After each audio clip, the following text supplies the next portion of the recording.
কত ছেলের মাইরালেন যদি চাবি না আমি চাবি দিয়ে দিছি 4.5 লাখ টাকা ছিল 3.5 ভরি স্বর্ণ ছিল ওগুলো লেগে আছে ফ্রিজ খোলায় ফ্রিজের মাছ গোস দেখেন স্যার ফ্রিজের মাছ গোষ্ঠী সব হয়ে গেছে আর এই যে জামা কাপড়টি সব ফালাই দিয়েছিল এই নিচে সবার আমরা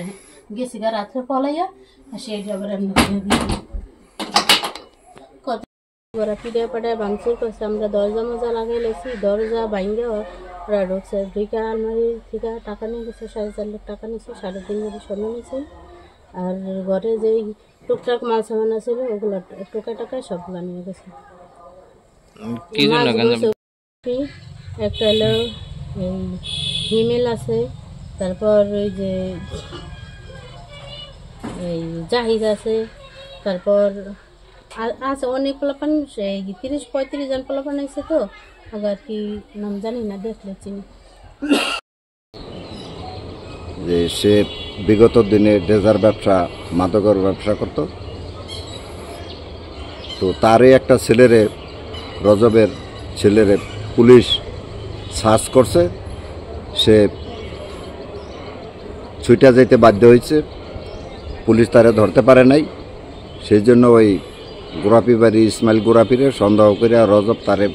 টেলিফোনে অনেক গালাগালি করেছে যে তুই আমার লোক ধরাইছাস আমার ব্যবসায় ক্ষতি করতেছাস তোরে আমি দেখাই দিই তো পরে ইসমাইল উত্তেজিত হইয়া তারে বলছে যে তুই থাক আমি আসতেছি আমি এই ব্যাপারে কিছুই জানি না পুলিশের কাজ পুলিশে করছে তো সেখানে যাওয়ার এক পর্যায়ে রজব ছিল না তার ছেলে ছিল ইসমাইলের উপরে আক্রমণ করছে পরে তারা ওইখান থেকে আইসা পড়ছে আমাদের এলাকার যে মুরব্বী যারা ছিল তারা ইসমাইলকে নিয়ে আসছে এরপরে তারা বাড়িতে নিজেরা ভাঙচুর করিয়া তারপরে একটা মামলা দায়ের করছে থানায় তো আমরা প্রশাসনের সাথে তাদেরকে বুঝাইতে সক্ষম হয়েছি তারা দরখাস্ত করছে যে এটা ভিত্তিহীন এটা মিথ্যা এই মাদকের ব্যবসা নিয়ে পুলিশের কাজ পুলিশ করছে কিন্তু এই দোষ চাপাইছে ইসমাইল গোরাপির উপরে তারপরে তারা নিজেরা ঘটনা ঘটে তারা মামলা দায়ের করছে আমি এতটুকুই জানি